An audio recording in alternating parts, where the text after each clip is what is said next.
মহানবী হযরত মুহাম্মদ সাল্লাল্লাহু আলাইহি সাল্লামকে নিয়ে কটূক্তি এবং ফিলিস্তিনের সাধারণ মুসলিম ভাই বোনদের উপর নির্বিচারে হত্যার বিচারের দাবিতে বিক্ষোভ মিছিল এবং সমাবেশ অনুষ্ঠিত হয়েছে। বিস্তারিত থাকছে খুলনা প্রতিনিধি এম রোমানিয়ার প্রতিবেদনে। শুক্রবার জুম্মাবাদ শিববাড়ি মোড় চত্বরে সাধারণ মুসলিম গোষ্ঠী ও সাধারণ ছাত্র সমাজে বিক্ষোভ মিছিল এবং সমাবেশ করেন। এ সময় বক্তারা মুসলিম গোষ্ঠীর প্রিয় নবী হযরত মুহাম্মদ সাল্লাল্লাহু আলাইহি সাল্লামকে ভারতের পুরোহিত রামগীর মহারাজ কটূক্তি এবং ইসলাম ধর্মকে নিয়ে বাজে মন্তব্য করায় ভারতকে হুঁশিয়ারি করে পুরোহিতের কঠোর শাস্তির দাবি জানান। সে সাথে আরও বলেন, আমার প্রিয় রসুলকে নিয়ে কেউ যদি কোনো খারাপ মন্তব্য করেন তাহলে আমরা ঘরে বসে থাকবো না, প্রয়োজনে জীবন দিয়ে দিব। আমাদের বাংলাদেশের যে সমস্ত সনাতন ধর্মের মানুষ বসবাস করছেন, আপনারা আপনাদের ধর্ম নিয়ে থাকেন। আমরা তো আপনাদের কোনো দেবদেবী নিয়ে বাজে মন্তব্য করি না।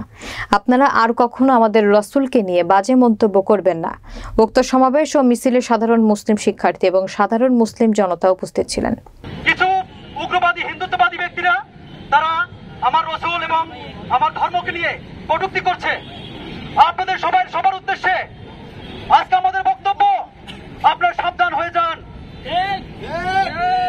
আপনারা জানেন আমরা আল্লাহ এবং তার রসুলকে আমাদের জীবনের চেয়ে বেশি ভালোবাসি। আর যদি কেউ এমন উদ্ধতপূর্ণ আচরণ করেন, আমার আল্লাহ এবং তার রসুলের বিরুদ্ধে যদি কেউ কোনো কটূক্তি করেন, আমাদের এই বাংলার মুসলমানরা শুধু সমগ্র বিশ্বের মুসলমানরা গর্জে উঠবে ইনশাআল্লাহ।